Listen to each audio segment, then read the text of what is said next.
आइए, ऑनलाइन भी है क्या? हेलो भाई, आवाज आ रही है आप सभी को? Hello. Yes sir. Okay, yes sir. ठीक।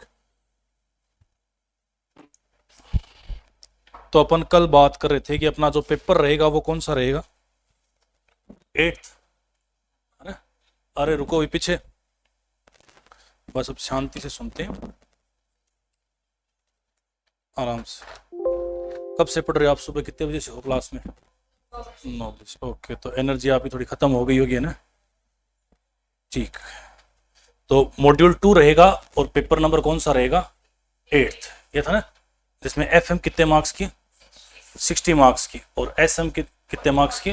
40 मार्क्स की। तो पूरी FM एंड SM को, या इसका शॉर्ट फॉर्म आप बोल सकते हो FSM, इसका शॉर्ट फॉर्म बोल सकते हो। क्या हुआ?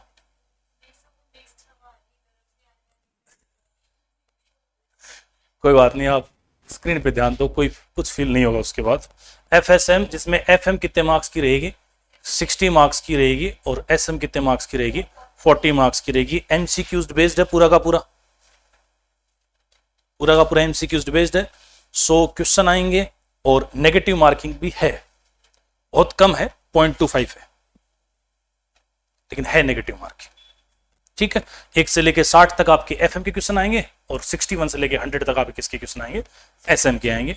जो आप न्यूमेरिकल पोर्शन तलाश रहे हो, जिसमें फॉर्मूला वगैरह ये तलाश रहे हो, वो सारे FM में है, और जिसमें अपन बिजनेस करना सीखेंगे वो सारा किसमें है? SM में। अपनी कल क्लास स्टार्ट हुई थी तो अपन बात ये हुआ था कि सर बताइए, इसमें जब बिजनेस की बात हो रही है तो क्या हमें भी सर पैसों की जरूरत पड़ेगी या नहीं पड़ेगी?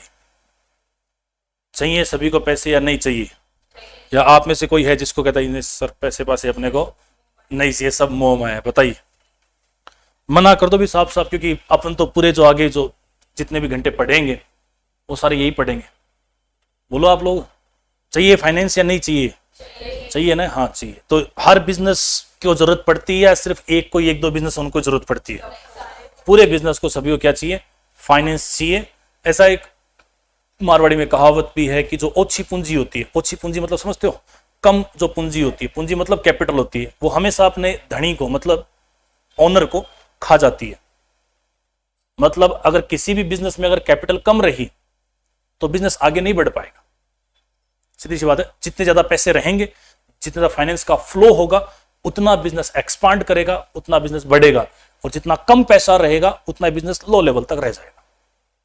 कुछ अपन ने फेमस रिचेस्ट पर्सनैलिटीज के बारे में बात की थी। इनको, ये कौन है? Jeff Bezos, owner of Amazon company के CEO हैं और रिचेस्ट पर्सन है। इनकी वाइफ के साथ तलाक भी हुआ है, ये भी ना? ठीक है। और ये बिल गेट्स, इनकी वाइफ का नाम है मैकेंजी, अगर याद रखना चाहो तो। और इनकी वाइफ का नाम क्या है? पता नहीं, मेलिंडा। दोनों का ही नहीं पता? दोनों सर, हमें तो इनसे मतलब, इनकी वाइफ से हमें क्या मतलब है? सीधी सी बात है, पैसे वाले ये, इनकी वाइफ थोड़ी है। तो ठीक है, मेलिंडा इनकी वाइफ, दोनों का तलाक हो चुका है, कोई बात नहीं। लेकिन ये रिचेस्ट पर्सन है, दोनों USA में है। सिमिलरिटी ये भी है, दोनों कहां पर है? USA में। ठीक। और क्या बात है, बड़ी डीप स्टडी कर रहे हो। ये मार्क जकरबर्ग, ये फेसबुक, ये भी USA में ही है। फेसबुक, इसके साथ इंस्टा, और दूसरा कौन सा? व्हाट्सएप। तो इस बार कुछ चैटिंग सेटिंग वो जो करते हैं ना आप, शेयर सोच समझ के करना। ये देख रहे हैं, भगवान के अलावा एक और इंसान है जो ये सब देख सकता है, तो कौन है? मार्क जकरबर्ग है। और ये इसी के ही पैसे बनाता है। अगर आप थोड़ा सा पॉलिटिक्स में अगर इंटरेस्ट रखते हो तो 2019 में जो मोदी जी ने चुनाव जीते थे, अभी PM है ना मोदी जी, तो खास फ्रेंड्स है इनके, खास क्लोज फ्रेंड है। तो उनका कैंपेन चलाने में सबसे बड़ा हाथ इसी का रहा था। मतलब कोई भी सोशल साइट ओपन करो, उसमें सबसे पहले ऊपर ही ऊपर मोदी जी की फोटो आती है। तो वो क्यों आती है? वो अपने आप नहीं आती है, ये इंसान डालता है तब आती है।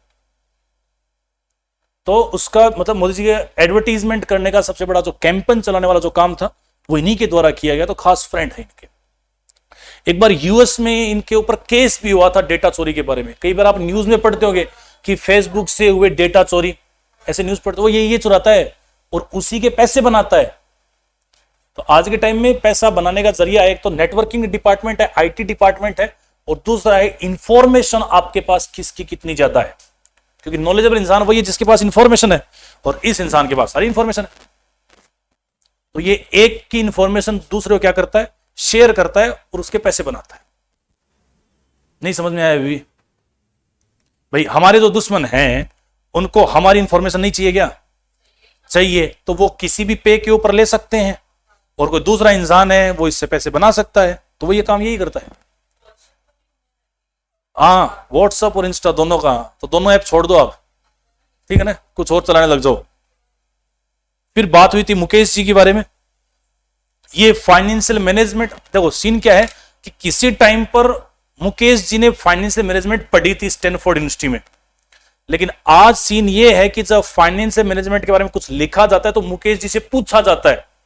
मतलब आज एफएम मुकेश जी को पढ़ती है। तो एक लेवल, तो इस इंसान ने एक्चुअल में इंप्लीमेंटेशन करके दिखाया कि फाइनेंशियल मैनेजमेंट का यूज कैसे होता है, या उसे यूज करके आप क्या बन सकते हो। मैंने कल बताया था दोनों भाइयों को इक्वली पैसा बटा था, चाहे अनिल अंबानी को ज्यादा पैसे जरूर मिले होंगे, लेकिन अनिल अंबानी का आज शेयर 2 रुपए में बिक रहा है। आप पार्ले जी का बिस्किट न खा के अनिल अंबानी का मालिक बन सकते हो, अनिल अंबानी कंपनी के मालिक बन सकते हो। और इसकी तरफ जाने के लिए 2200 रुपए या 2400 रुपए, देखना कभी आप मनी मार्केट के अंदर 2400 रुपए के आसपास इनके शेयर की प्राइस है। तो ये डिफरेंस जो पैदा हुआ है वो सिर्फ और सिर्फ फाइनेंशियल मैनेजमेंट के कारण ही हुआ है। और वही सब्जेक्ट अपन पढ़ रहे हैं। मैं ये पढ़ाने से पहले मेरे 2 दिन मैं इन्हीं में लगाता हूं कि बच्चों को कम से कम इंटरेस्ट तो पैदा होगी, मैं क्यों पढ़ रहा हूं ये सब्जेक्ट। सिर्फ पास होने के लिए नहीं पढ़ रहे हो आप अपने आने वाले फ्यूचर्स के अंदर, चाहे आप बिजनेस करो या नहीं करो, पैसे तो कमाओगे ही। कई तो कहते हैं सर मुझे तो बिजनेस करना ही नहीं, मुझे क्यों पढ़ा रहे हो, मुझे तो सिर्फ सुबह 9 बजे जॉब पे जाना है, 5 बजे वहां जाना है, उसके बाद आग लगे अगले धंधे में, मेरा कोई मतलब नहीं है, मेरे को क्यों पढ़ा रहे हो तुम। अरे तो भाई पैसे तो तुम भी कमाओगे, तो उस कमाए गए पैसे का यूज करोगे। छोटा सा एग्जांपल बताता हूं मैं आपको। अपन मोस्टली जो मारवाड़ी है, जो राजस्थानी है, उनको कहा जाता है कि दिमाग इनके पास ज्यादा है। एक्चुअली हो या नहीं वो बात नहीं, कहा जाता है, नहीं कहा जाता, सुना होगा ऐसे। बताता हूं, आपने देखा भी होगा शायद, ये फाइनेंशियल मैनेजमेंट ही बताता हूं मैं आपको कि किसी और स्टेट का कोई बंदा है, अगर वो पैसे कमाए, मान लीजिए 40 या 50 लाख रुपए अगर वो कमाता है, तो वो क्या करता है, वो गाड़ी खरीदता है या बंगलो खरीदता है या पिस्टल खरीदता है ना, और लोगों को दिखाता है कि मेरे पास ये है। अगर कोई मारवाड़ी पैसे कमाता है तो वो सबसे पहले गोल्ड खरीदता है। देखा होगा आपने अपने घर वालों को गोल्ड खरीदते हुए या जमीन खरीदते हुए देखा होगा, वो फाइनेंशियल मैनेजमेंट ही था। क्योंकि उन्हें पता था कि गोल्ड की वैल्यू आज के 10 साल बाद बढ़ेगी या कम होगी, जमीन की वैल्यू आज के 10 साल बाद बढ़ेगी या कम होगी। तो घर वालों ने फाइनेंशियल मैनेजमेंट किया या नहीं किया।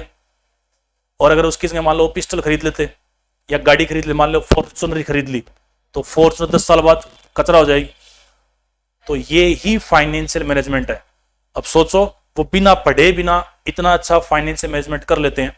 आप तो फाइनेंशियल मैनेजमेंट पढ़ रहे हो, समझ रहे हो बात को। तो फाइनेंशियल मैनेजमेंट को इंप्लीमेंटेशन अपन घर से भी सीख सकते हैं। ओके, अब बात ये करेंगे कि जिन्होंने फाइनेंशियल मैनेजमेंट नहीं किया उनकी हालत क्या हुई, उनके बारे में कल अपने बीच में छोड़ दिया था। एक तो ये नाम था सुभिक्षा वाला, सर्च किया किसने जाके सुभिक्षा, आपने इसके तो बता दिया था। हमने सर इनको करा था, वीडियो कॉन को करा था और किंगफिशर को करा था। चलो भाई, आप लोग भी ऑनलाइन वाले विद्यार्थियों, और एक ऑनलाइन वालों को मैं कहना चाहूंगा कि जो जयपुर में है और जो क्लास ले सकते हैं फेस टू फेस, वो फेस टू फेस ही आए, क्योंकि फेस टू फेस में जो मजा है वो ऑनलाइन में नहीं है। ये बात रियलिटी है। तो जो आ सकते हैं क्लास में, वो क्लास में आए, जरूर आए। तो सुभिक्षा है वीडियो कॉर्नर किंगफिशर। सिर्फ मैं पूरी जो किंगफिशर एयरलाइन से सिर्फ उसी की बात कर रहा हूं, पूरी किंगफिशर की बात नहीं कर रहा हूं। ये डूब चुकी है और वीडियो कॉन धीरे धीरे बिकती जा रही है। तो ये क्यों बिकी, इन सब का एक ही रीजन था, नो फाइनेंशियल मैनेजमेंट। चलो सुभिक्षा के बारे में पढ़ लीजिए आप, फिर मैं और बता देता हूं। देखिए, सुभिक्षा ने अपना बिजनेस चालू किया 1997 में। सुभिक्षा को अगर कहा जाए तो ये बिग बाजार का या रिलायंस डीमार्ट, जिसे आप देखते हो, रिलायंस है, डीमार्ट है, इन सबको आप देखते हो, उन सबका बाप है ये। जब उन लोगों को पता ही नहीं था कि ऐसा कुछ होना चाहिए, सुपरमार्केट जैसी कोई चीज होनी चाहिए थी, उस टाइम ये सुभिक्षा लेके आया था। साउथ में ये बिजनेस स्टार्ट हुआ था और ये था कि एक छत के नीचे, एक रूफ के नीचे सारे सामान आपको अवेलेबल करवा दिए जाएं। जैसे जैसे लोगों की इनकम ग्रो हो रही थी तो ऐसा फील हुआ कि सारे सामान है वो एक रूफ के नीचे अगर अवेलेबल होंगे तो लोग ज्यादा कन्वीनियंट होंगे और सामान खरीद पाएंगे। फेमस भी हुआ, लेकिन इसने सबसे बड़ी गलती करी, ये देखो 1600 आउटलेट एक साथ पूरे इंडिया में खोलती। अभी बात मैंने कल भी आपसे पूछी थी कि बताइए 1600 आउटलेट्स खोलने के लिए पैसा चाहिए या नहीं चाहिए? सर बहुत ज्यादा पैसा चाहिए। तो बहुत ज्यादा पैसा सुभिक्षा को मिला भी था। एम्प्लॉय देख लो कितने एम्प्लॉय, 25,000 एम्प्लॉय, 1997 की कंपनी है। पैसा इसे मिले भी था क्योंकि जो चमकता सितारा होता है उसके ऊपर सभी पैसा लगाना चाहते भी हैं। लेकिन इसके साथ हुआ क्या देखो, पढ़ो इसको। 1600 outlet selling grocery, fruits, vegetables, medicine and mobile phone. It began operation 1997 and was बंद। किसके कारण? मिसमैनेजमेंट। थोड़ा और जोर से बोलो। फाइनेंशियल, और जोर से थोड़ा, ये जोर से था। अरे financial mismanagement and A severe cash crunch. अब देखो सीवियर कैश क्रंच कैसे हुआ। इसने 1600 आउटलेट्स खोले होंगे तो या तो खरीदे होंगे या किराए पर लिए होंगे। किराए पर लिए होंगे तो लॉन्ग टर्म जैसे लीज पर ही लिए होंगे, 10 से 15 साल के लिए लिए होंगे, तो पैसा लगा या नहीं लगा? लगा। उन जो आउटलेट्स के अंदर सामान भरा होगा तो स्टॉक भी इसने खरीदा होगा या नहीं खरीदा होगा? तो जो आपके पास जितना भी कैश था वो सारा गुड्स में कन्वर्ट हो गया या आपने जो एग्रीमेंट करा उसके अंदर पे हो गया। ठीक है। अब वो जो आउटलेट्स मार्केट में पॉपुलर होंगे, सुभिक्षा को लोग जानेंगे, तब कस्टमर आएंगे, फिर सामान खरीदेंगे, उसके बाद धीरे धीरे कैश जनरेट होना स्टार्ट होगा। दूसरा, ज्योग्राफिकल एरिया चेंज होता है तो पता भी लगता है कि कस्टमर को चाहिए क्या। आप यहां पर वेजिटेबल्स बेचने आए हो और ये लोग कहते हैं कि ना हम तो वेजिटेबल्स इनसे लेंगे, वो चमू वाली जो सब्जियां आती है वही लेंगे हम तो, और कोई सामान बेचो तो अपन यहां पर आ सकते हैं। तो फिर सुभिक्षा सोचेगी चलो और सामान और बेचना पड़ेगा, तो दूसरे वाले सामान बेचे। जरूरी थोड़ी है एक डेमोग्राफिकल एरिया में जो सामान बिका वो सेम दूसरे में ऐसे ही बिकेगा, ऐसे थोड़ी होगा। अलग अलग मांगेंगे वो, फिर उनकी डिमांड तुम पूरी करोगे। लोन देने वाला इतने टाइम तक वेट नहीं करेगा। उसे तो क्या चाहिए? ब्याज चाहिए। और जब उसे लगे कि आपका बिजनेस ग्रो नहीं कर रहा है तो वो आपसे प्रिंसिपल अमाउंट भी मांगेगा। आया सीन समझ में? तो इस कारण सुभिक्षा धीरे धीरे करती हुई क्या होगी? बंद हो गई। अब आप मुझे बताइए इस केस स्टडी से आप क्या सीखे? हाँ, किस तरीके से फाइनेंस मैनेजमेंट किस तरीके से होना चाहिए?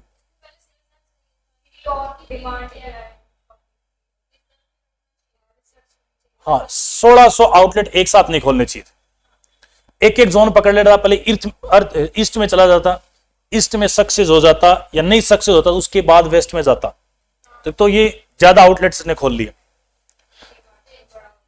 हाँ, और दूसरा, हाँ, सिचुएशन के अकॉर्डिंग मार्केट एनालिसिस करता कि किसको क्या चाहिए, उसके अकॉर्डिंग प्रोवाइड करवाता, और कुछ अपने पास रिजर्व जरूर रखता कि अगर मान लीजिए कोई जोन है वो सक्सेसफुल नहीं हुआ तो उसको रीपे में कैसे करूंगा, वो बैक अगर अपने पास बैक स्ट्रेंथ अगर अपने पास रखता तो जरूर ये लंबे टाइम तक टिक जाता। लेकिन इसने सारा पैसा लोन पे लिया। अब सुने एक बात और, एफएम में अपन सीखेंगे जहां तक पॉसिबल हो लोन ले। जितने भी आप बिजनेसमैन है, जितने भी बिजनेसमैन है, सबके आप बैलेंस शीट उठा के देख लीजिए, सबके नाम पे लोन है। या ये कह सकते हो आप कि जिसके ऊपर जितना बड़ा लोन है वो उतना ही सक्सेसफुल बिजनेसमैन है।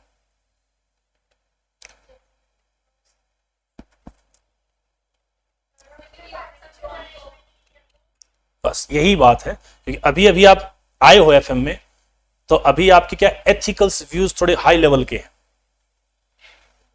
मुझे पता है। जैसे मैं अभी आपसे पूछूं कि चलो गुड़िया ये बताओ कि आपको 1000 रुपए चाहिए कोई बिजनेस के अंदर, ठीक है, तो आप अपना पैसा लगाना ज्यादा पसंद करोगे या मार्केट का पैसा या किसी से उधार लेके? चलो अपने अपने व्यूज बताना, मैं ऐसे कोई जरूरी नहीं है कि आपको बिजनेस में 1000 रुपए लगाने हैं। बिजनेस चल रहा है आपका, चाहे वो प्रॉफिट मेकिंग है, लॉस मेकिंग, कुछ भी है, चाहे प्रॉफिट मेकिंग ही है, तो 1000 रुपए आपको बिजनेस में लगाने हैं और आपके पास भी है, ऐसा नहीं आपके पास नहीं है, और आपको मार्केट से भी मिल सकता है, ऐसा भी नहीं है आपकी गुडविल खराब है आपको कोई रुपया नहीं देता, ऐसा भी। तो बताइए आप किसकी ओर जाना चाहेंगे, खुद का पैसा लगाना चाहोगे या मार्केट से लगाना चाहोगे? क्यों? क्योंकि रीजन ये है कि आपके एथिकल व्यूज काफी हाई है। आप ये सोच रहे हो कि सर जिससे 1000 रुपए लिए वो मांगने आएगा तो कहां से देंगे, ब्याज और देना पड़ेगा सर उसको, ये आपके मन में चल रहा है। बस इन सबको ही हटाना है मुझे, आएंगे आप धीरे धीरे समझ जाओगे। और किसी का इच्छा है, ये सभी की इच्छा है, ये सर खुद के लगाएंगे मार्केट का, मार्केट। चलो एक तो भाई किसने कहा मार्केट की, अर्जुन ने। हाँ ये अग्रवाल है, ये बढ़िया आदमी, ये बिजनेसमैन है, रियल बात है, गलत नहीं है इसमें कोई। मार्केट से पैसा लेना कोई बड़ी बात नहीं है, क्योंकि जितने भी बिजनेसमैन आज आप, कोई भी बात नहीं, आज आप जितने बिजनेसमैन हैं उन सब की आप बैलेंस शीट उठा के देखना, और उसमें लोन वाला डिपार्टमेंट देखना, कितना लोन है, ह्यूज लोन है, सब पे लोन है, सब पे। आज अपनी इंडियन गवर्नमेंट है उस पर बहुत लोन है, अपनी स्टेट गवर्नमेंट है उस पर भी बहुत लोन है, सब पर लोन है। आप ये कह सकते हो कि एक सक्सेसफुल बिजनेसमैन की पहचान है उसके पास लोन होना। करेंगे अपन, आप कई से आपके डाउट्स मन में हैं मुझे पता है, धीरे धीरे अपन क्लियर करेंगे। ये सुभिक्षा वाला सीन आप, हाँ सर रिस्क बहुत इन्वॉल्व रहता है क्या, तो रिस्क भी तो बहुत इन्वॉल्व रहता है। हाँ लोन लेने पे रिस्क, जाहिर सी बात है कि सर लोन पे क्या चुकाना पड़ेगा, ब्याज चुकाना पड़ेगा, ये पहली बात है कि सर लोन पे क्या चुकाना पड़ेगा, ब्याज। और जब वो मांगने आया और उस दिन हमारे पास पैसे नहीं हुए तो सर मार्केट में हमारा क्या खराब होगा, नाम भी खराब होगा कि यार उसको पैसे दिए थे। ऐसे सर अच्छा भी नहीं लगता कि कोई मेरे से पैसा मांगे मैं बाहर निकलूं और कोई कहते भी मैं तेरे पैसे मांगता हूं पैसे दे भी, ऐसा मुझे अच्छा भी नहीं लगता। तो इसलिए मैं बाहर से कोई पैसा लेना पसंद नहीं करती, मैं सारा पैसा खुद का लगाना पसंद करती हूँ, ऐसा अभी आपका मानना है।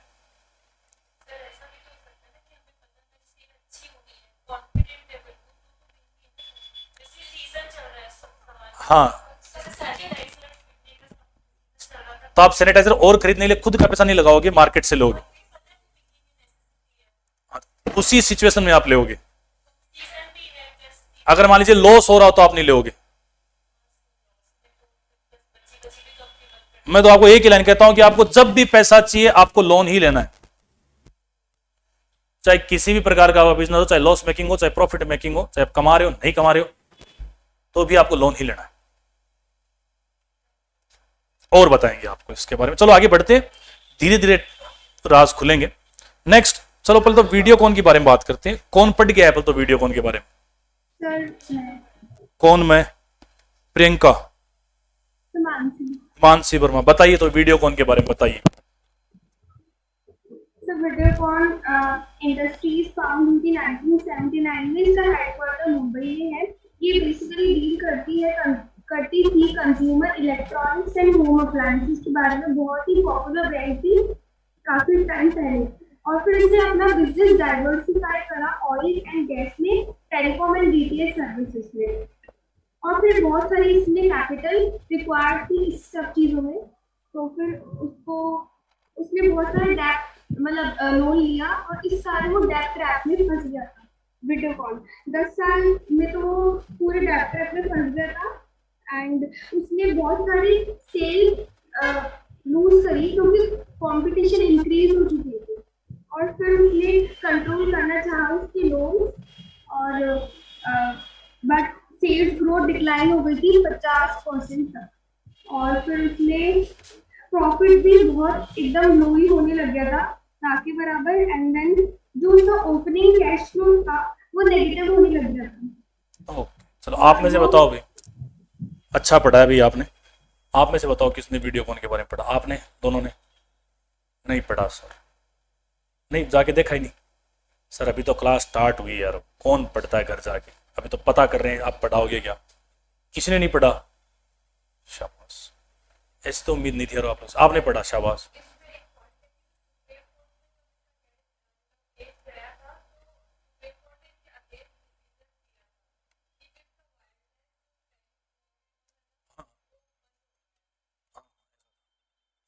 और बताइए,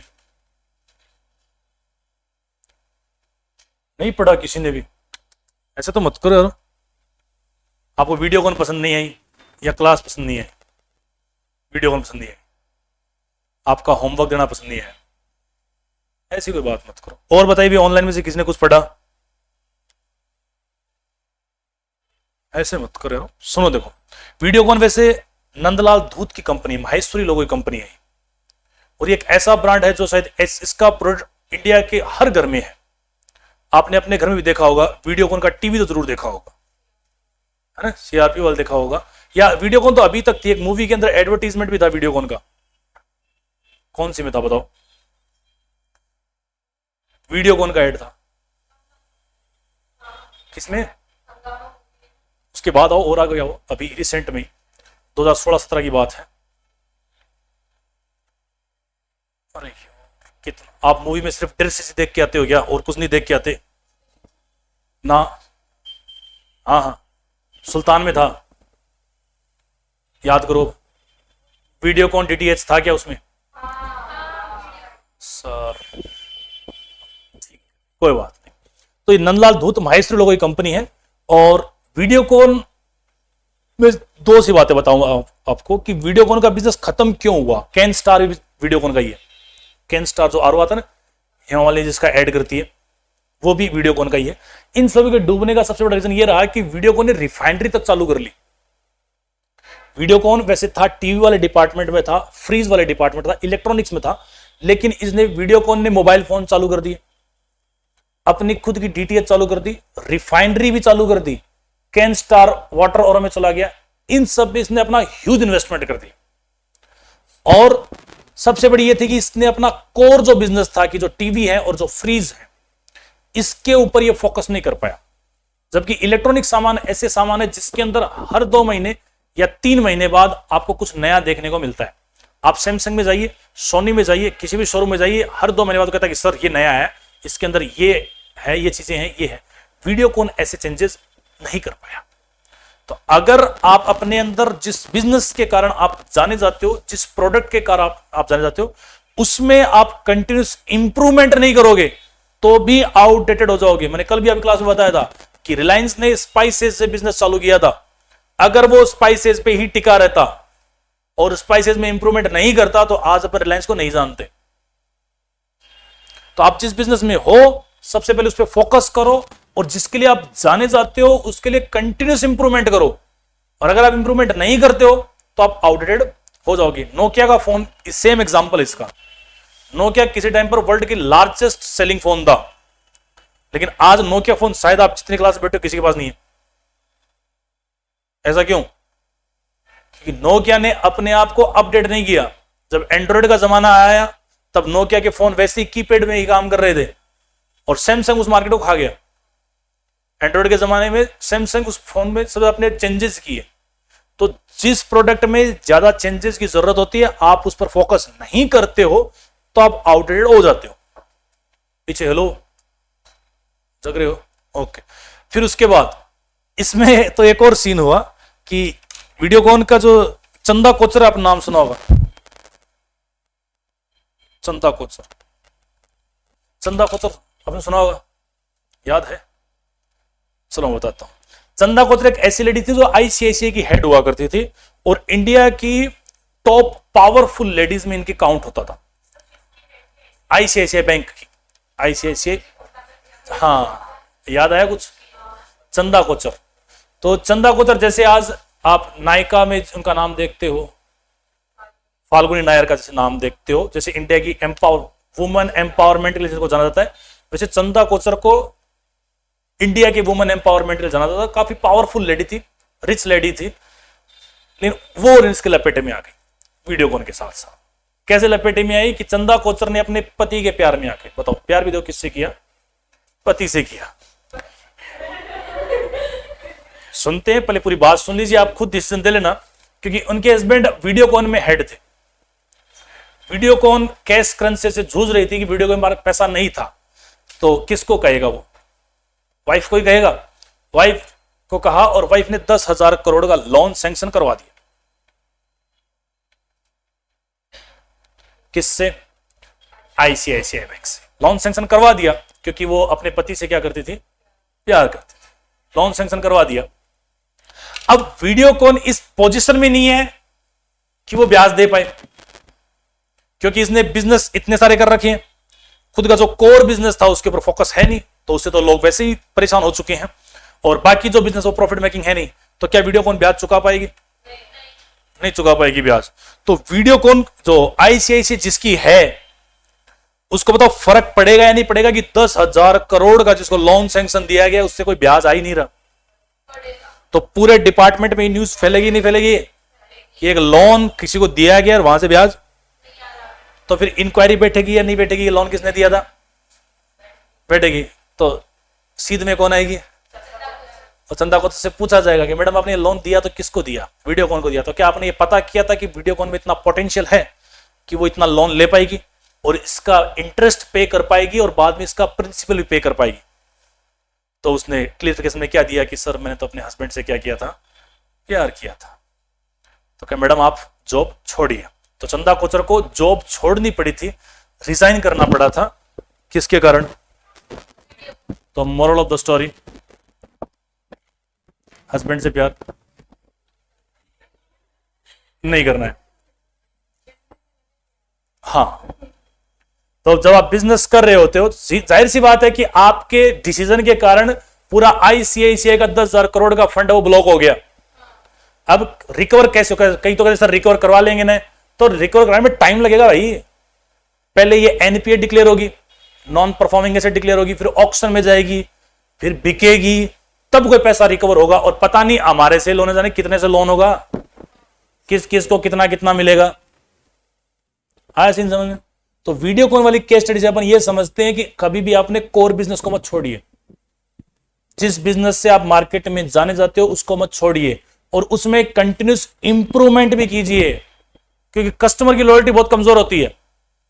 कस्टमर क्या होता है, किसी प्रोडक्ट सेटिस्फाई है, लेकिन नेक्स्ट टाइम जब दुकानदार के पास आता है तब कहता है ये टेस्ट तो पहले ही आता था, नया क्या दिया तुमने। ये नहीं कहते आप भैया आपने पैसे बढ़ा दिए तो ये टेस्ट तो पहले भी था, नया क्या ऐड कर रहे हो उसमें वो बताओ। तो आपको उसमें कंटिन्यूस क्या करना पड़ेगा, इंप्रूवमेंट भी करना पड़ेगा। चलो आइए देखो सुनते हैं, ध्यान से सुनना, शायद आवाज थोड़ी कम है। नमस्कार। वीडियोकॉन इंडस्ट्री जो कि एक समय बहुत बड़ी कंपनी थी, वो बैंकरप्ट हो रही है और जल्दी उसकी इंसॉल्वेंसी प्रोसेस शुरू होने जा रही है। आरबीआई ने पिछले साल अगस्त में 30 कंपनी की लिस्ट पब्लिश की थी जिन्होंने अपना लोन नहीं चुकाया। आरबीआई ने जिन बैंक ने कंपनी को लोन दिया था उन्हें उन कंपनी के साथ लोन का ये मामला 6 महीने के अंदर सॉल्व करने के लिए कहा। और अगर बैंक और कंपनी मिलकर 6 महीने के अंदर इस पर कोई सोल्यूशन नहीं निकालती है तो कंपनी की इंसॉल्वेंसी प्रोसीजर शुरू की जाएगी और इंसॉल्वेंसी के जरिए कंपनी बेचकर या कंपनी के एसेट बेचकर बैंक अपना पैसा रिकवर करेगी। 6 महीनों में बैंक और वीडियोकॉन मिलकर इस डेट रिपेमेंट पर कोई सोल्यूशन नहीं निकाल पाए, जिसके बाद एसबीआई ने दिसंबर 2017 में वीडियोकॉन इंडस्ट्रीज के खिलाफ इंसॉल्वेंसी पिटीशन फाइल की और अब एनसीएलटी ने उसे स्वीकार कर लिया है। अब अगर वीडियोकॉन इंडस्ट्रीज बैंक्स को लोन चुकाने का कोई आश्वासन देती है और उन्हें ये पिटीशन निकालने के लिए कहती है तो ठीक, अदरवाइज वीडियोकॉन इंडस्ट्रीज को बेचकर या उसके एसेट बेचकर बैंक अपना पैसा रिकवर करेगी। वीडियोकॉन इंडस्ट्रीज ने 27 बैंक से 30,000 करोड़ से ज्यादा लोन किया, पर वीडियोकॉन को हो रहे लगातार नुकसान और खराब बिजनेस प्रदर्शन की वजह से वीडियोकॉन उस लोन को नहीं चुका पाए। कंपनी की हालत धीरे धीरे और खराब होती जाएगी। इसलिए बैंक चाहती है कि जल्द से जल्द कंपनी की इंसॉल्वेंसी प्रोसेस पूरी की जाए ताकि वो अपना ज्यादा से ज्यादा पैसा रिकवर कर सके। बैंक काफी टाइम से अपना पैसा रिकवर करने की कोशिश कर रही है और फाइनली कोई सोल्यूशन न मिलने बैंक ने वीडियोकॉन इंडस्ट्रीज की इंसॉल्वेंसी का रास्ता चुन लिया है। वीडियोकॉन ने अपने कुछ एसेट्स बेचकर लोन रिपे करने का प्रयास किया, जैसे कि उन्होंने अपना मुंबई का हेडक्वार्टर बेच दिया, अपना ब्रांड किंगस्टार बेच दिया, पर वीडियोकॉन इतना ज्यादा लोन उठा चुका है कि इन एसेट्स को बेचकर भी वो कोई खास अमाउंट रेज नहीं कर पाया। रिसेंटली आईसीआईसीआई बैंक के सीईओ चंदा कोचर पर यह आरोप था कि उन्होंने गलत तरीके से वीडियोकॉन इंडस्ट्रीज के लोन पास किए थे और उन पर इंक्वायरी चल रही है। जिन बैंक ने वीडियोकॉन इंडस्ट्रीज को लोन दिया था उन्होंने 2017 की शुरुआत। आया सीन समझ में थोड़ा बहुत। तो अब देखो ये एक एमसीक्यूज बनता है एनपीए का आपके एग्जाम के पॉइंट ऑफ व्यू से, लिख लो एक, तो ये लिखो एनपीए मतलब होता है नॉन परफॉर्मिंग एसेट। एनपीए मतलब नॉन परफॉर्मिंग एसेट।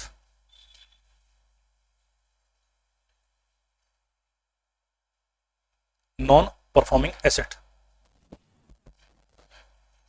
क्वेश्चन ये आता है कि बैंक कितने दिन बाद किसी एसेट्स को एनपीए डिक्लेयर कर देती है।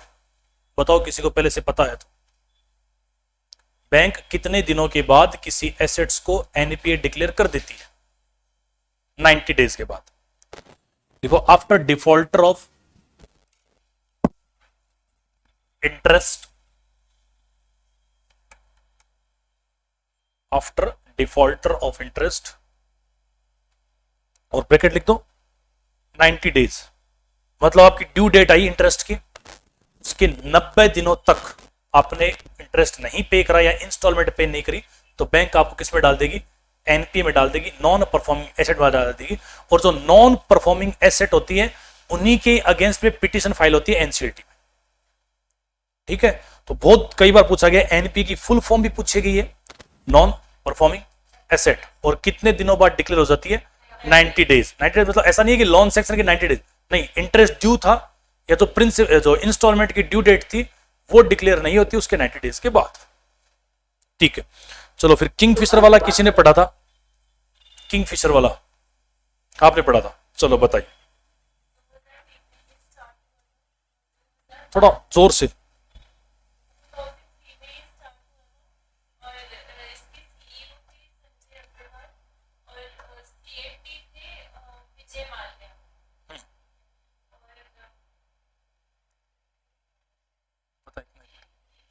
ठीक है, कुछ तो पढ़ा,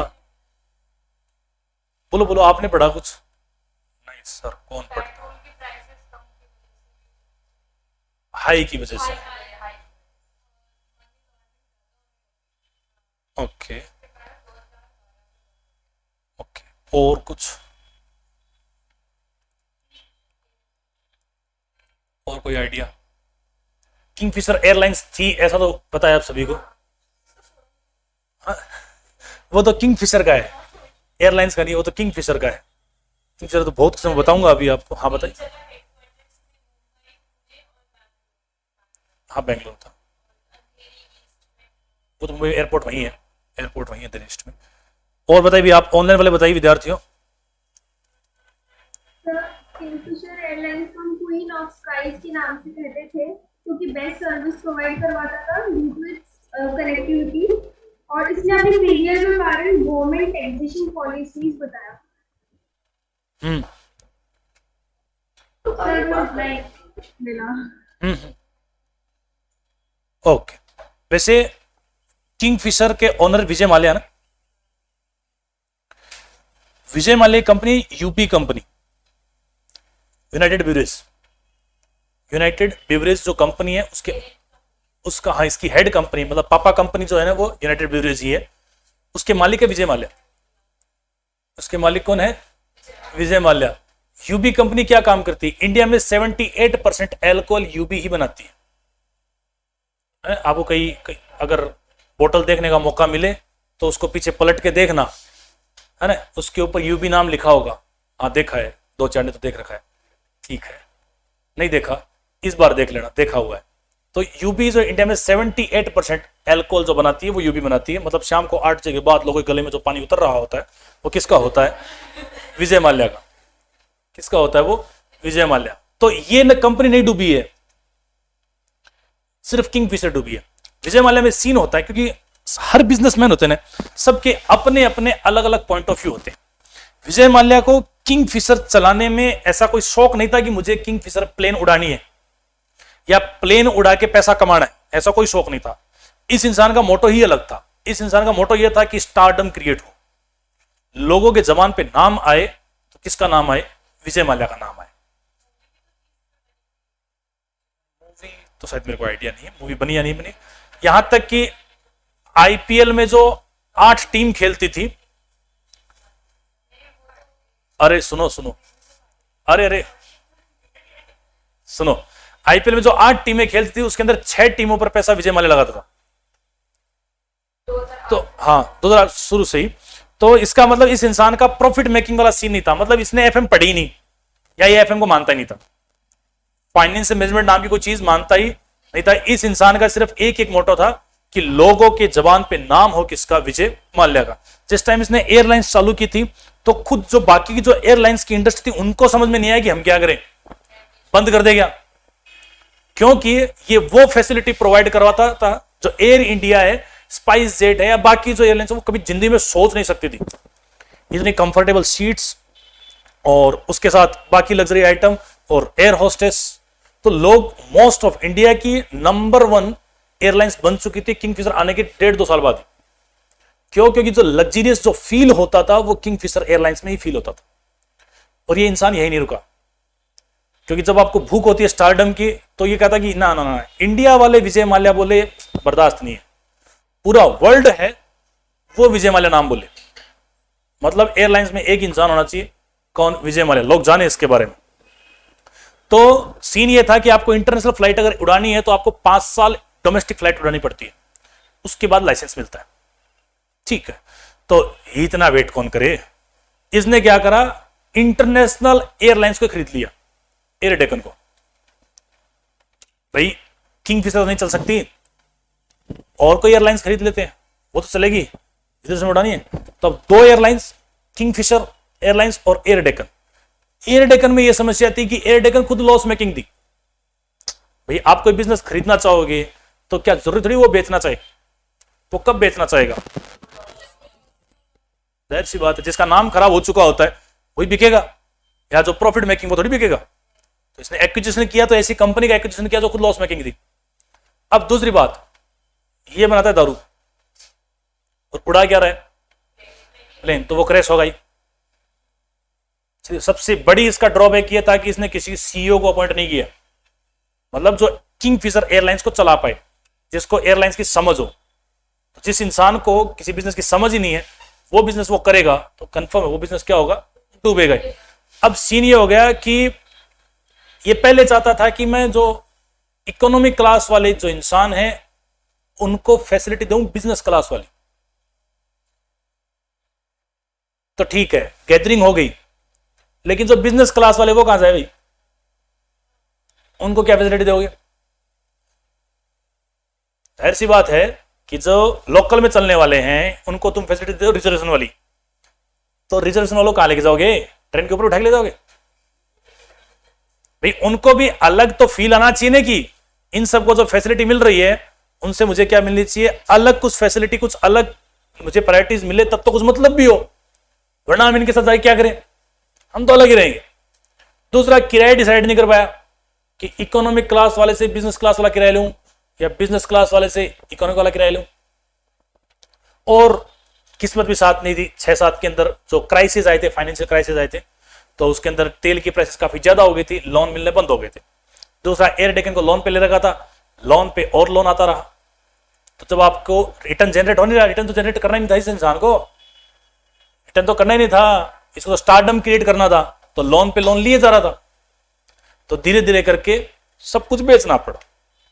अब बताते हैं कि इसका लोन लिया हुआ है 4100 करोड़ का,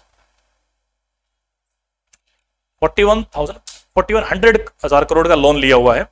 इसके ऊपर फिर पेनल्टी आती है, इंटरेस्ट आता है, कंपाउंड इंटरेस्ट आता है, ये सब जोड़ के इंडियन गवर्नमेंट ने हिसाब निकाल के दिया है 9000 करोड़ का। इतना डेप्ट और इंटरेस्ट और पेनल्टी सब मिला के आपके ऊपर बकाया है, और इसने इंडिया छोड़ रखा है। वैसे इससे अपन बहुत कुछ सीख सकते हैं विजय माल्या से। चलो अरे यार बताओ क्या सीख सकते हैं, चलो बताओ एक एक, आप बताओ फ्रंट में से, इतनी केस स्टडी से आपने क्या सीखा विजय माल्या से?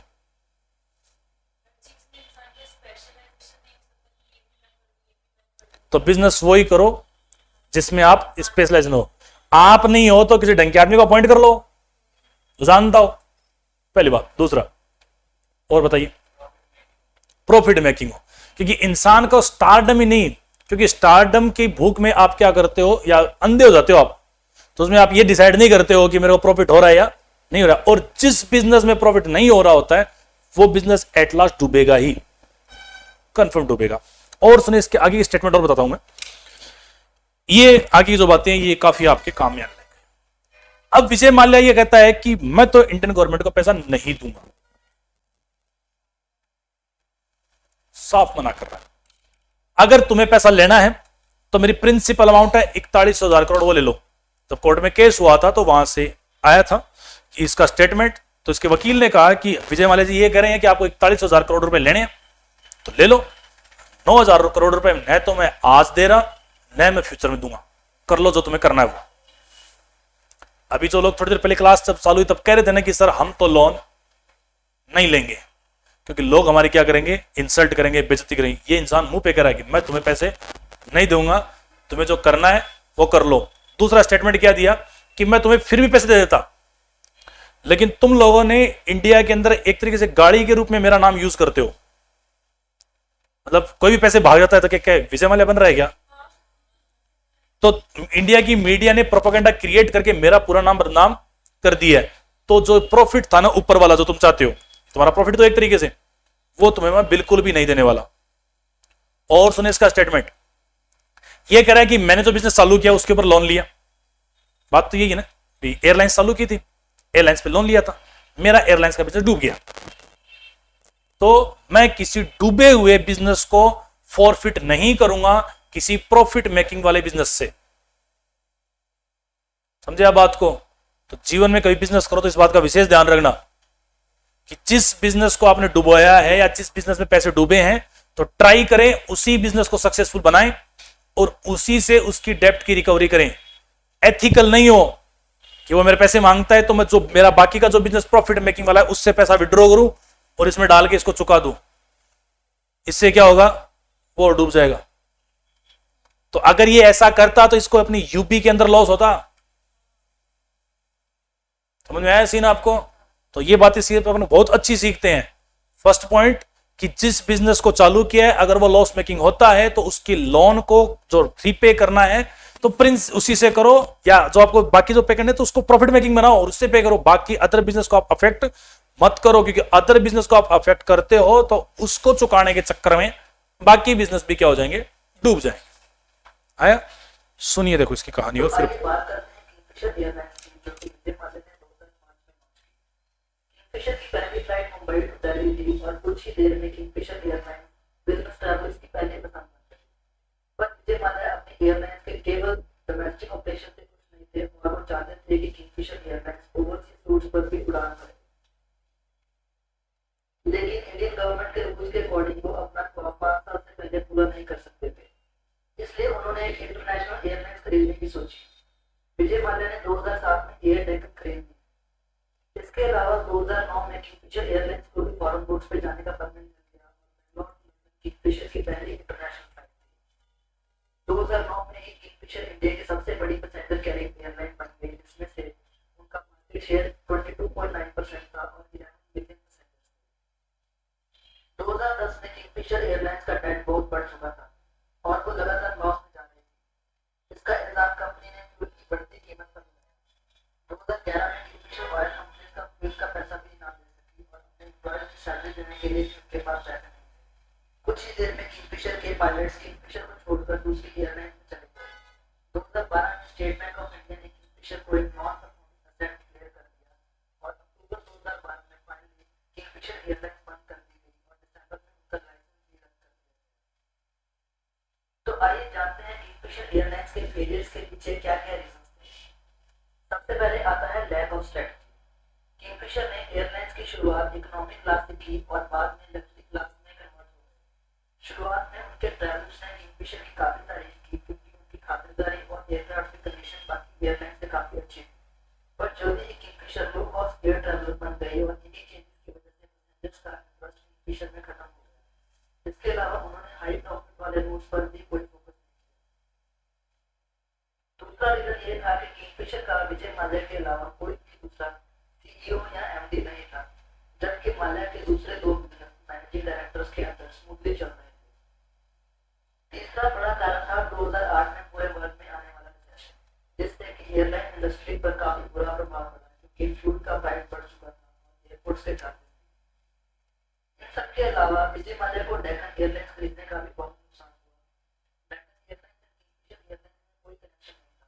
हर बार जिस टाइम स्लॉट में डेक्कन की फ्लाइट होती थी उसी टाइम में किंगफिशर की भी फ्लाइट होती थी। इस वजह से एयर डेक्कन को कैंसिल कर दिया गया और किंगफिशर पर फोकस किया गया, पर ये भी नहीं चला क्योंकि तब तक उनके कस्टमर्स दूसरी एयरलाइंस में जाने लग पड़े थे। इन सब के अलावा हम सब जानते हैं कि एयरलाइंस इंडस्ट्री को चलाने में काफी ज्यादा पैसा खर्च होता है दूसरी इंडस्ट्रीज के कंपैरिजन। एयरलाइंस को रूट्स के लिए लाइसेंस की जरूरत होती है, एयरक्राफ्ट को मेंटेन करने में इन्वेस्टमेंट लगती है, एम्प्लॉयर्स की सैलरी भी काफी ज्यादा होती है और गवर्नमेंट को भी टैक्सेस देने पड़ते हैं। और फ्यूल की कॉस्ट ज्यादा होने के कारण किंगफिशर के लिए बहुत सी मुश्किलें खड़ी हो गई, जिससे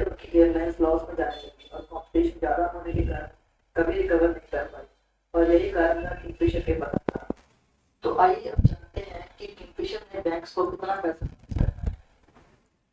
किंगफिशर आज सभी बैंक्स को मिलाकर 9,000 करोड़ का कर्जदार है, जिसमें से सबसे ज्यादा पैसे स्टेट बैंक को मिले हैं, जो कि करीब 1600 करोड़ है। 1600 करोड़ में से एसबीआई बहुत कम अमाउंट से रिकवर कर पाया है।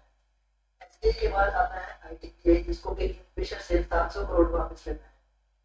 विजय माल्या ने किंगफिशर के लिए पूरे इंडिया के 17 बैंक से लोन लिया हुआ है, और किसी को भी इस बात का आइडिया नहीं है कि ये पैसा कैसे रिकवर करेंगे। तो आइए अब हम जानते हैं कि विजय माल्या का इन सब के रिलेशन में क्या कहना है।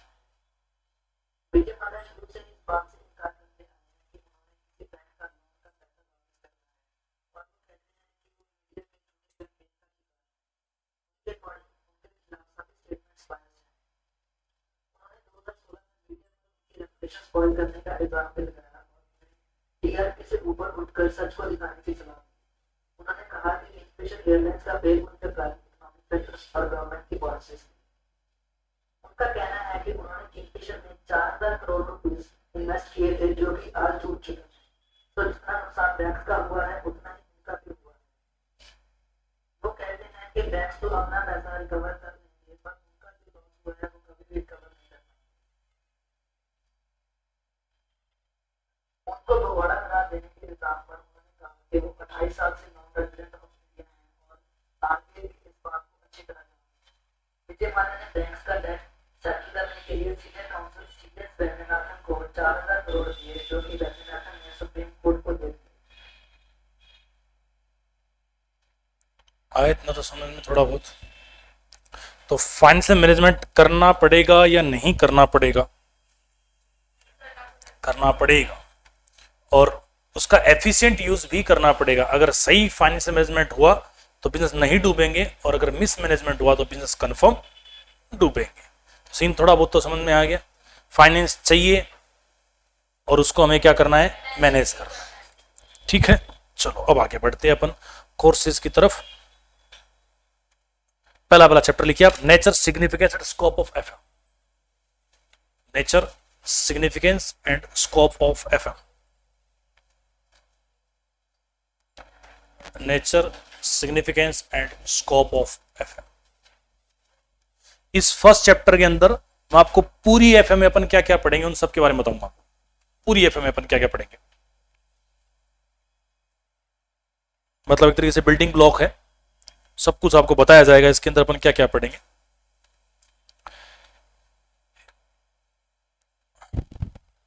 तो लिखिए सबसे पहले, मीनिंग ऑफ फाइनेंस का मतलब है एक तरीके से आर्ट और साइंस है ऑफ मैनेजिंग मनी, और मैनेजमेंट का मतलब लिखिए an art of getting things done through people या अदर्स या अदर पीपल।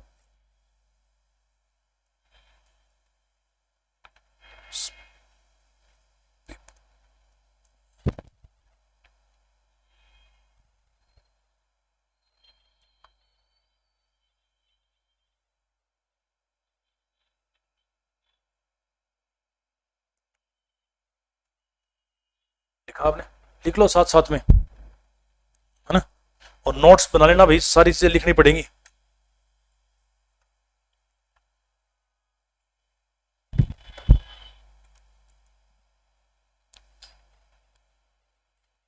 लिख दिया? अब देखो यहां पर फाइनेंस से मतलब सिर्फ रुपया ही नहीं है, मतलब कैश ही नहीं है, प्रॉपर्टी भी है, इन्वेस्टमेंट भी है ना। फाइनेंस का जो वर्ड है वो काफी ब्रॉड वर्ड है कि यहाँ पर सिर्फ और सिर्फ मतलब ये जरूरी नहीं कि बिजनेस में सिर्फ कैश की जरूरत पड़ेगी, या जिसके पास कैश है, बैंक बैलेंस है, वही पैसे वाला, ऐसा कोई सीन नहीं है।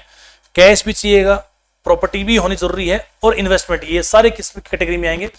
फाइनेंस में आएंगे। मैनेजमेंट ये तो आपने बहुत पढ़ रखा होगा, बताइए तो मैनेजमेंट क्या होता है? हाँ बताइए।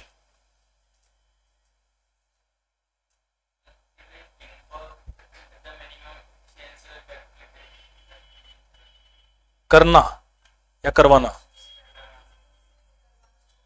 किसी दूसरे से करवाना क्या होता है? मैनेजमेंट। मैनेजमेंट क्या कहता है? कि मैनेजमेंट कहता है कि मैं एक आलसी किस्म का इंसान हूं। कौन से किस्म का इंसान हूं? अरे बोलो यारो, अरे वो आलसी हो। अरे भाई कौन से किस्म का इंसान हूं? आलसी किस्म का इंसान हूं, मुझे कोई भी काम करना पसंद नहीं है, लेकिन फिर भी मेरे कोई भी काम आज तक बाकी नहीं रहे हैं, क्योंकि मैं ऐसे लोगों को जानता हूं जो उस काम को कर सकते हैं और मुझे उनसे काम करवाना आता है। तो मैनेजमेंट कभी खुद काम नहीं करता है, ये लोगों से क्या करवाता है, काम आता है। अब देखो क्वेश्चन बनता है, देखो यहां पर फाइनेंशियल मैनेजमेंट डील्स विद, कि किसके साथ डील करेगा, लोगों के साथ डील करेगा। डील क्यों करेगा, क्योंकि आपको फाइनेंस मैनेजमेंट किससे करवाना, लोगों से ही करवाना है भाई। एफएम जो आप अपॉइंट होगे, एफएम मतलब फाइनेंशियल मैनेजर जो अपॉइंट होएगा, वो खुद थोड़ी करेगा काम, उसके द्वारा लिए गए डिसीजन को वो दूसरे अपने सबऑर्डिनेट या एम्प्लॉय से काम करवाएगा। तो करवाएगा इसलिए मैनेजमेंट है। कौन सा काम करवाएगा, फाइनेंस का काम करवाएगा। तो इस दोनों का कंबाइंड वर्जन क्या हो जाएगा, फाइनेंशियल मैनेजमेंट। हाँ करवाता है। आप इसको एफएम बोल सकते हो, एसएफएम बोल सकते हो। एक डेफिनेशन लिखो, सोलोमन के द्वारा दी गई, कई बार एग्जाम में पूछी भी गई है। It concern with the efficient use of important economic resources namely capital fund. और थोड़े एनर्जेटिक होके बैठा हुआ इस क्लास में आप लोगों ने, ऐसे डल डल होके नहीं।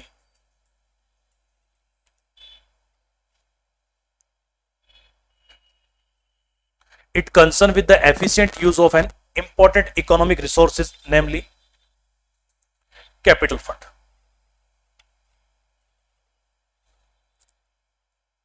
लिखा आपने,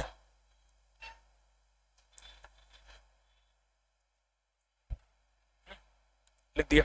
अब देखो इसने ये क्या करा, ये कह रहा है देखो, एक तो एफिशिएंट यूज, सुनना देखो यहीं से बात को समझ के चलना है एफएम में, कि फंड का यूज तो करना है, ये बात तो डन है, यूज तो करना है, लेकिन एफिशिएंट यूज करना है सर। अब एफिशिएंट का मतलब क्या होता है, जैसे मान लीजिए कि मैंने आपसे पूछा कि सर आप बच्चों बताओ भाई, आप सभी को फाइनेंस कमाना है, कि हाँ सर कमाना है, पैसे कमाने हैं। फिर क्या करोगे भाई, ऑप्शन है आपके पास, जैसे आपने खूब सारा पैसा कमा लिया, क्या करोगे, ऑप्शन ए कि घर में जो बेड है उसमें नोट की गड्डी लगाओगे, फिर उसके ऊपर चादर बिछा के उसके ऊपर सोओगे, और ऐसा फील लोगे कि मैं रिचेस्ट वुमेन हूं या गर्ल हूं या बिजनेस वुमेन हूं। या दूसरा ऑप्शन है कि उस पैसे को कहीं और जगह इन्वेस्ट करके और पैसा बनाओगे, इन्वेस्टमेंट करके और पैसा बनाओगे। या अपने घर के अंदर लॉकर बना रखा है आपने बेसमेंट में, उसके अंदर पैसों का एकदम अंबार लगा लोगे, फिर उसको गेट लगा के फिर उसके बाहर चारपाई लगा के सोओगे, और ऐसा फील लोगे कि कुबेर के बाद दूसरा पैसे वाला इंसान मैं ही हूं। सबकी अपनी अपनी प्रायोरिटीज होती है, तो बताइए क्या करोगे आप, इन्वेस्टमेंट करोगे। तो वही एफिशिएंट यूज है, वही क्या है, क्योंकि बेड पे लगा के सोने से उससे कोई इनकम जनरेट होगी क्या, वो जो नोट की गड्डी 2000 की गड्डी वो डबल हो जाएगी, नहीं होगी ना। लेकिन अगर उसे इन्वेस्ट करोगे किसी अच्छे बिजनेस के अंदर तो जरूर वो डबल हो सकती है। तो वो कौन सा यूज हुआ, तो पैसे का यूज तो सभी करते हैं, लेकिन इफेक्टिवली और एफिशिएंटली यूज करते हो वही फाइनेंशियल मैनेजमेंट है। वरना अगर एफएम नहीं भी पढ़ते आप तो भी पैसे तो कमाते ही। अपन तो कॉमर्स के बंदे हैं, तो अपन तो मतलब पैसे का पता लगता है। सो आर्ट्स में और साइंस में जी रहे हैं, क्या वो पैसे नहीं कमाएंगे, कमाएंगे। तो वो क्या करेंगे और अपन क्या करेंगे, दोनों के बीच में डिफरेंस है, बस यही है। दोनों का डिफरेंस क्या होगा, फाइनेंशियल मैनेजमेंट। आया सीन समझ में। तो पैसे कमा के आप किस में फिट कराओगे, बेड शीट में ना, ठीक है। देखते हैं देखो फाइनेंस में कौन कौन से फैक्टर एक्सपेक्ट करते हैं, देख लीजिए। एक तो यूज ऑफ मनी, के पैसे का यूज करना पड़ेगा आपको, ठीक है। दूसरा, मनी बिजनेस की क्या है, ब्लड है, नहीं है ब्लड। अरे तभी मैं पूछता हूं रोज आपसे, आप फाइनली सोच लेना, आज दोबारा सोच लेना कि बिजनेस के लिए पैसा चाहिए या नहीं चाहिए। नहीं चाहिए सर। रोज रात को हम तो सोते हैं और रोज बिजनेसमैन के बारे में सोचते हैं, उसमें तो कोई पैसा नहीं लगता है। और रोज हमारे प्लान ही बदलते हैं। कल मैं एरोप्लेन उड़ा रही थी, अब मैं कल कुछ और उड़ाऊंगी, उसमें पैसा नहीं लगा सर मेरा। और ये किससे बात करेगा, कंसर्न विद कैश। एक फोर्थ पॉइंट ये और लिखो, ये जबरदस्त है, क्योंकि आप लोग जितना इंटरेस्ट लोगे उतना सब्जेक्ट इंटरेस्ट बनेगा भाई। ये लिखो आप 4th पॉइंट।